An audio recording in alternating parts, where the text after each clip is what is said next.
Recently I went on holiday to Sydney and I obviously must like watches way too much because as part of that holiday I end up dragging my wife around to a whole bunch of authorised dealers, watch stores and watch shops. And I also ended up making a rather unexpected purchase.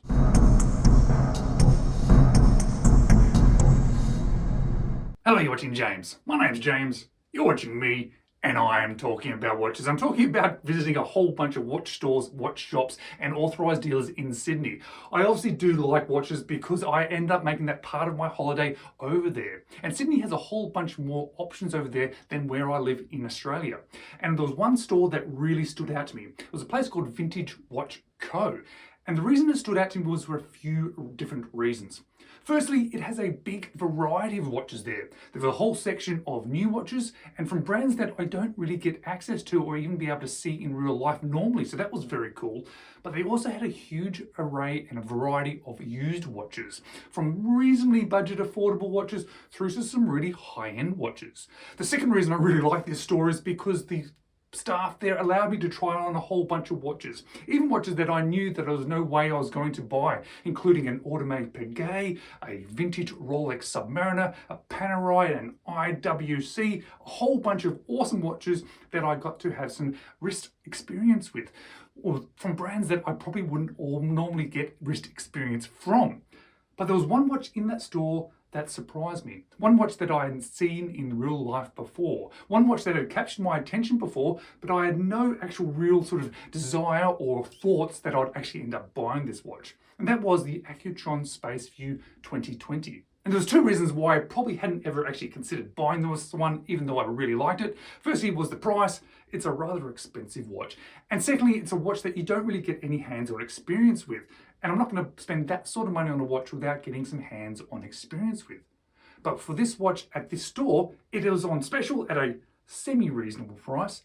And because I actually got to have some hands-on experience with it, because I got to put it on and actually experience it, it really grabbed my attention. It grabbed my attention more than some of those much more expensive watches that I tried on. Now, I didn't buy it immediately. I left that store, tried a few other stores in Sydney, trying on some random watches and some really cool watches. But I kept thinking about this Accutron Spaceview.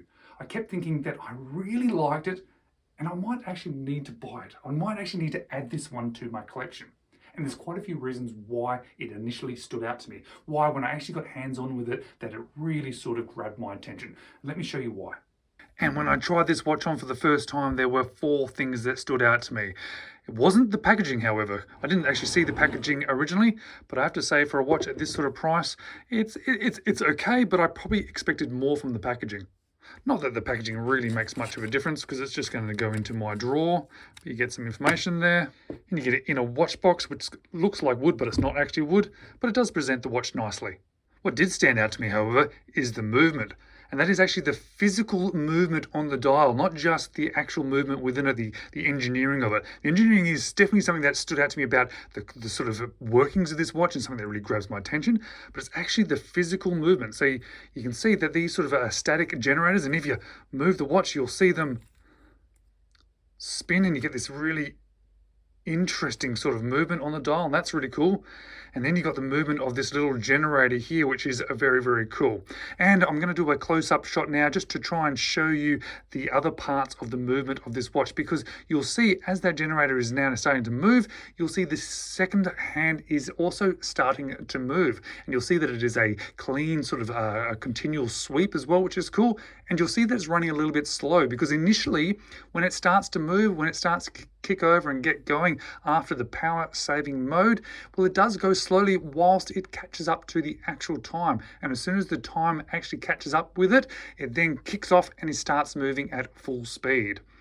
The second thing that stood out to me is definitely the quality of this watch. And I guess at a price like this, you do expect there to be a certain level of quality, and it definitely does stand out. It really does feel like a sort of a luxury feeling sort of watch. And well, yeah, as I keep saying, the price of this one, you kind of hope for that. But what I didn't expect was it to be as sort of fun as it is. It does look like an interesting, fun, sort of quirky watch, but wow, it does make me smile. And that really is the fourth thing, because I keep staring at this watch. I don't think there's any other watch in my collection that I've stared at as much and sat there and looked at and then made it move and then stared at it some more and then turned it on its side. And really, it has captured my attention. There is something really, really interesting and special about this one, and it really has stood out to me.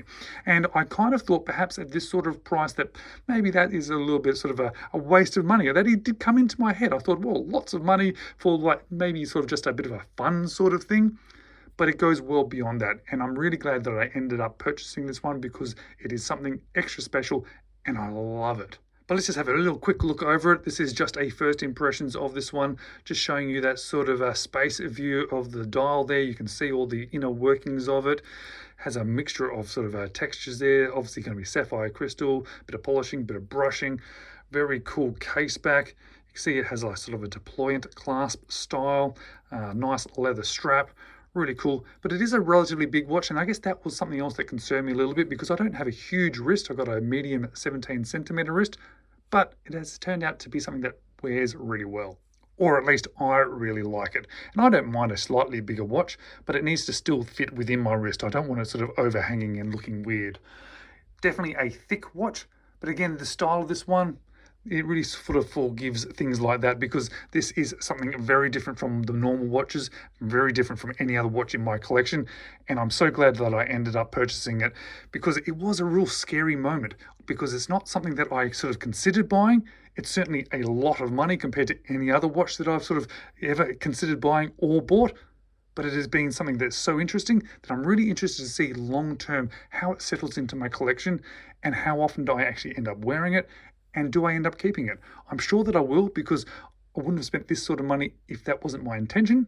But I know intentions versus reality don't always line up. So stick around for that full review in the near future. But whilst you wait, maybe you can watch these videos next.